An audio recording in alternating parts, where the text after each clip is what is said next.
Now, I said we had to stay. Daddy usually stopped on the courthouse square because all the old men are there, and he'd catch up on the news and everything.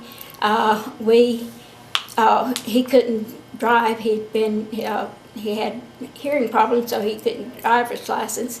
I was 16 before we got an automobile, and so we came the wagon the back way, and he would stop there on the square. And if we didn't want to go with Mama, well, we'd stay there with him. And she'd go ahead and maybe go to the dry goods stores or take whoever that we'd brought that day to get maybe shoes, or they needed some material or something from her home economics class or whatever. Well, they would go with Mama and she'd do the shopping. And occasionally we would walk, about 3 miles from my house, we would walk to the 171 and catch a Fort Polk bus and come down the street here.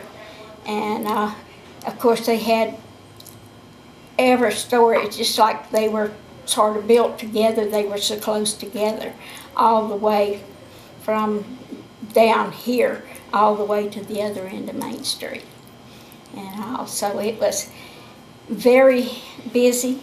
And on the 1st and the 15th, the military got their pay, and they had what they call Liberty buses, and so they would bring them in by the bus loads.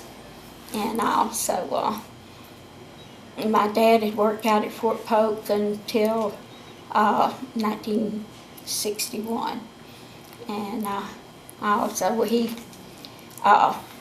had a little small farming. There was 8 of us, and he was from a family of 15.